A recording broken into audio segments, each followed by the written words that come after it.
Hello viewers, আসসালামু আলাইকুম। Welcome back to my channel. আজকে আবারও সবাইকে স্বাগতম জানাচ্ছি আমার নতুন আরও একটি রেসিপি দেখার জন্য। আজকে শেয়ার করব ঈদ স্পেশাল একদম ভিন্ন স্বাদের একটা সেমাই রান্নার রেসিপি। আকর্ষণীয় এই সেমাই রান্নাটা কিন্তু একদমই সহজ, হাতের কাছে থাকা অল্প কিছু উপকরণ দিয়ে এটা কিন্তু বানিয়ে নেওয়া যাবে। ক্রিমে ভরপুর একদম ভিন্ন স্বাদের একটা সেমাইয়ের ডেজার্ট রেসিপি। আপনি যাকে খাওয়াবেন এটা কিন্তু মুখে স্বাদ লেগে থাকবে। তাই একবার শুধু দেখে নিন আর বানিয়ে ফেলুন ঈদের দিনটা আকর্ষণীয় করার জন্য এই সেমাইয়ের ডেজার্ট রেসিপিটি। আর প্রিয় মানুষগুলোর মন জয় করে নিন মুহূর্তের মধ্যেই। আশা করছি আমার আজকের রেসিপিটি সবার কাছে ভীষণ ভালো লাগবে।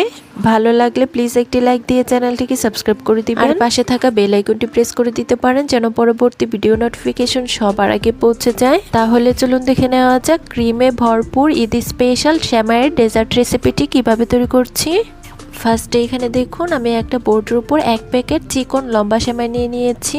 আজকে সেমাইটা রান্না করার জন্য আমি এখানে চিকন লম্বা সেমাইটা নিয়েছি। আপনারা চাইলে কিন্তু এখানে লাচ্চা সেমাই দিয়েও একইভাবে এই রেসিপিটা ট্রাই করতে পারেন। এখন আমি সেমাইগুলোকে প্যাকেটে থাকা অবস্থায় হাত দিয়ে একটু ছোট করে ভেঙে নিচ্ছি। আজকের রেসিপিটা তৈরি করার জন্য আমি কিন্তু এখানে সম্পূর্ণ সেমাইটা নিব না, আমি এখান থেকে অর্ধেকটা পরিমাণ সেমাই নিয়ে নিব। আপনারা আপনাদের পরিমাপ মতো সেমাইয়ের পরিমাণটা কিন্তু কম বেশি করে নিয়ে নেবেন। এখন প্যাকেটের মুখটা কেটে এই ভেঙে নেওয়া সেমাইগুলোকে একটা মিক্সিং বোলের মধ্যে নিয়ে নিব। দেখতেই পাচ্ছেন সেমাইগুলো আমাদের একটা মিক্সিং বোলের মধ্যে নিয়ে নেওয়া হয়ে গিয়েছে। এখন রেসিপিটা তৈরি করার সুবিধার্থে আমি হাত দিয়ে এই সেমাইগুলোকে একটু ভেঙে নিচ্ছি। বন্ধুরা, ঈদের দিন তো আমরা নানান রকমের সেমাই রান্না করি, এটা এবারের ঈদে রান্না করে দেখুন। আশা করছি আপনার পরিবারের সবাই কিন্তু এই ডেজার্ট রেসিপিটার ফ্যান হয়ে যাবে। দেখুন সেমাইগুলোকে আমাদের ভেঙে নেওয়া হয়ে গিয়েছে। এখন এই সেমাইগুলোকে একটা সাইডে রেখে দিব। তারপর এখানে দেখুন একটা ছোট্ট বাটিতে আমি নিয়ে নিচ্ছি 3টা ডিমের কুসুম। এখানে কিন্তু ডিমের সাদা অংশটা একদমই নেওয়া যাবে না, এখানে কিন্তু আমাদের ডিমের কুসুমটাই নিতে হবে। তারপর এই ডিমের কুসুমগুলোর মধ্যে অ্যাড করে দিচ্ছি 1/4 টিস্পুন লবণ। মিষ্টি খাবারে যারা লবণ পছন্দ করেন না তারা কিন্তু স্কিপ করতে পারেন, তবে খুব সামান্য পরিমাণ লবণ অ্যাড করতে পারলে মিষ্টির ব্যালেন্সটা ঠিক থাকে আর খেতেও ভালো লাগে। তারপর আমি এটার মধ্যে অ্যাড করে দিচ্ছি 3 টেবিল চামচ চিনি। মিষ্টির পরিমাণটা যার যার টেস্ট অনুযায়ী দেওয়া যাবে, মানে যে যেরকম মিষ্টি খেতে পছন্দ করেন ঠিক তেমনটাই দিয়ে নেবেন। তারপর এখানে অ্যাড করে দিচ্ছি 1/4 টিস্পুন ভ্যানিলা এসেন্স। এখন একটা চামচের সাহায্যে এই সব কিছু উপকরণ ডিমের কুসুমের সাথে মিশিয়ে নিব। দেখুন ডিমের কুসুমের সাথে সবকিছু উপকরণ আমাদের খুব ভালোভাবে মিশিয়ে নেওয়া হয়ে গিয়েছে। এখন এই বাটিটাকেও আমি একটা সাইডে রেখে দিব। তারপর এদিকে দেখুন চুলায় একটা কড়াই বসিয়ে দিয়েছি। এখন এটার মধ্যে দিয়ে দিচ্ছি 1/2 কাপ পরিমাণ চিনি। এখানেও কিন্তু মিষ্টির পরিমাণটা যা যা টেস্ট অনুযায়ী দেওয়া যাবে, মানে যে যেরকম মিষ্টি খেতে পছন্দ করেন ঠিক তেমনটাই দিয়ে নেবেন। এখন এই চিনিগুলোর মধ্যে খুব সামান্য পরিমাণ পানি অ্যাড করে নিচ্ছি। তারপর একটা হাতার সাহায্যে পানির সাথে চিনিটাকে খুব ভালোভাবে মিশিয়ে নিচ্ছি। দেখতেই পাচ্ছেন চিনির সাথে পানিটা খুব ভালোভাবে মিশিয়ে নেওয়া হয়ে গিয়েছে। এখন এটা খুব ভালোভাবে ফুটে ওঠা পর্যন্ত অপেক্ষা করব। দেখুন চিনির পানিটা খুব ভালোভাবে ফুটে উঠেছে। এখন এটাকে আমি আরও 1 থেকে 2 মিনিটের মতো জাল করে নিব। আর এই মিশ্রণটাকে আমরা একটা আঠালো মিশ্রণের মতো তৈরি করে নিব।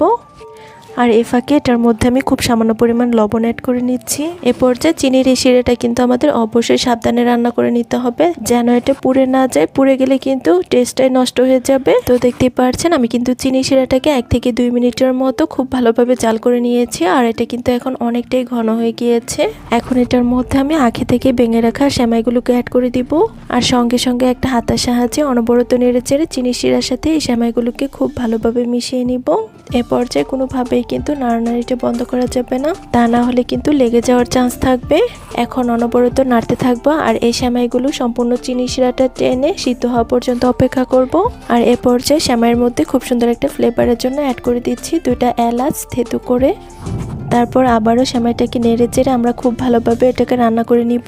বন্ধুরা, সেমাই দিয়ে এই ভিন্ন স্বাদের ডেজার্ট রেসিপিটি খেতে এত বেশি মজার হয়েছে, আপনি না তৈরি করলে কিন্তু বুঝতেই পারবেন না। তাই বলবো অবশ্যই এটা একদিন ট্রাই করুন। বন্ধুরা, সেমাইগুলোকে আমি 2 থেকে 3 মিনিট খুব ভালোভাবে নেড়ে চেড়ে শিরার মধ্যে রান্না করে নিয়েছি। এখন এটা সিদ্ধ হয়ে গিয়েছে আর এটা কিন্তু এ পর্যায়ে অনেকটাই আঠালো রয়েছে। এখন এই পর্যায়ে এটাকে সঙ্গে সঙ্গে চুলা থেকে তুলে নিচ্ছি। তারপর এদিকে দেখুন আমি 4টা কাপকেকের মোল্ড নিয়েছি। এখন এটার মধ্যে খুব সামান্য পরিমাণ ঘি লাগিয়ে নিচ্ছি।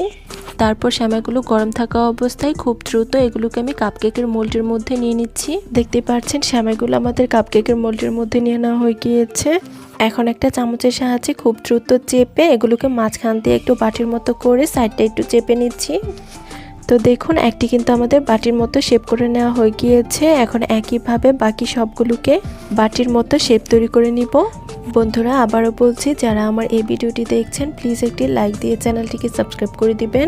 আর যারা ফেসবুক পেজ থেকে দেখছেন প্লিজ একটি ফলো দিয়ে দিবেন। অনেকে আছেন ভিডিও দেখেন কিন্তু লাইক দেন না, প্লিজ একটি লাইক দিয়ে দিবেন। তো দেখুন সবগুলোকে আমাদের কাপকেকের মোল্ডের মধ্যে খুব ভালোভাবে চেপে নেওয়া হয়ে গিয়েছে। এখন আমি এগুলোকে কেকের মোল্ড থেকে আলাদা করে নিচ্ছি। দেখতেই পাচ্ছেন কেকের মোল্ডের মধ্যে ঘি লাগিয়ে নেওয়ার কারণে এই সেমাইয়ের বাটিগুলো কত সুন্দর আলাদা করে নেওয়া যাচ্ছে। আপনারা চাইলে কিন্তু এখানে কেকের মোল্ডের পরিবর্তে যে কোনো কাচের বাটি কিংবা স্টিলের বাটিও নিতে পারেন। তো দেখুন সবগুলোকে আমাদের আলাদা করে নেওয়া হয়ে গিয়েছে। এখন এগুলোকে আমি একটা প্লেটের মধ্যে নিয়ে নিচ্ছি। সবগুলোকে প্লেটের মধ্যে নিয়ে নেওয়া হয়ে গিয়েছে। এখন এই প্লেটটাকে একটা সাইডে রেখে দিচ্ছি। তারপর এদিকে দেখুন চুলায় আবারও একটা প্যান বসিয়ে দিয়েছি। এখন এটার মধ্যে দিয়ে দিচ্ছি 1 কাপ পরিমাণ লিকুইড ঘন দুধ। তারপর দুধটা ঠান্ডা থাকা অবস্থায় এটার মধ্যে অ্যাড করে দিচ্ছি 1 টেবিল চামচ কর্নফ্লাওয়ার। এখন নেড়েচেড়ে দুধের সাথে কর্নফ্লাওয়ারটা খুব ভালোভাবে মিশিয়ে নেব আর এই দুধটা খুব ভালোভাবে ফুটে ওঠা পর্যন্ত অপেক্ষা করব। বন্ধুরা দেখতে পাচ্ছেন দুধটা খুব ভালোভাবে ফুটে উঠেছে। এখন এটার মধ্যে আমি অ্যাড করে দিব আগে থেকে ফেটিয়ে রাখা ডিমের কুসুম আর চিনির মিশ্রণটা। তারপর হাতের সাহায্যে নেড়েচেড়ে এই সব কিছু উপকরণ খুব ভালোভাবে দুধের সাথে মিশিয়ে নিব। কিছুক্ষণ নাড়তে থাকলে দেখা যাবে দুধের এই মিশ্রণটা অনেকটাই ঘন হয়ে গিয়েছে। বন্ধুরা আপনারা চাইলে কিন্তু এখানে এই ক্রিমটা শুধুমাত্র কাস্টার্ড পাউডার দিয়েও তৈরি করতে পারেন। তবে কোনো রকম কাস্টার্ড পাউডার ছাড়াই এভাবে যে এত মজার ক্রিম তৈরি করা যায় না দেখলে কিন্তু বিশ্বাস হবে না। কোনো রকম কাস্টার্ড পাউডার ছাড়াই এভাবে একবার ক্রিম বানিয়ে দেখবেন, আশা করছি সবার কাছে ভীষণ ভালো লাগবে। তো দেখুন ক্রিমটাকে আমি অনবরত নেড়ে চেড়ে রান্না করে নিয়েছি। এর থেকে ঘন করা যাবে না। এখন আমি চুলার জালটাকে বন্ধ করে দিব। আর এই ক্রিমটাকে আমরা গরম অবস্থায় আমরা যে সেমাইয়ের বাটিগুলো তৈরি করেছি সেটার মধ্যে নিয়ে নিব। আমি 1 চামচ করে প্রতিটা বাটির মধ্যে ক্রিমগুলোকে নিয়ে নিচ্ছি। আপনারা আপনাদের পছন্দ মতো ক্রিম দিয়ে এই সেমাইগুলোকে খেতে পারেন। বন্ধুরা আপনারা যদি এরকম আরো মজার মজার রেসিপি দেখতে চান তাহলে আমার ইউটিউব চ্যানেলটাকে ভিজিট করতে পারেন।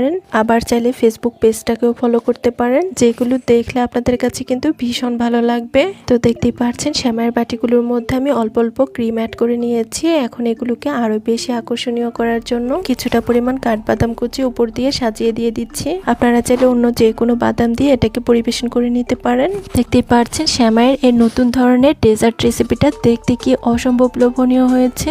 ঈদের দিন এই রেসিপিটা বানালে টেবিলের লুকটা কিন্তু পুরাই চেঞ্জ হয়ে যাবে। সেমাইয়ের এই আকর্ষণীয় ডেজার্ট রেসিপিটা খেতে কিন্তু হয়েছে অনেক বেশি মজার। আমি তো ঈদের দিন এই সেমাইয়ের রেসিপিটা অবশ্যই বানাবো, তাই আপনিও বানিয়ে নিতে পারেন অসম্ভব মজার এই ডেজার্ট রেসিপিটা। আশা করছি আমার আজকের ঈদ স্পেশাল অসম্ভব মজার সেমাইয়ের ডেজার্ট রেসিপিটা সবার কাছে ভীষণ ভালো লেগেছে। রেসিপি ভালো লাগলে চ্যানেল সাবস্ক্রাইব করে সাথে থাকবেন। সবাই অনেক বেশি ভালো থাকবেন। ধন্যবাদ সবাইকে। আল্লাহ হাফিজ।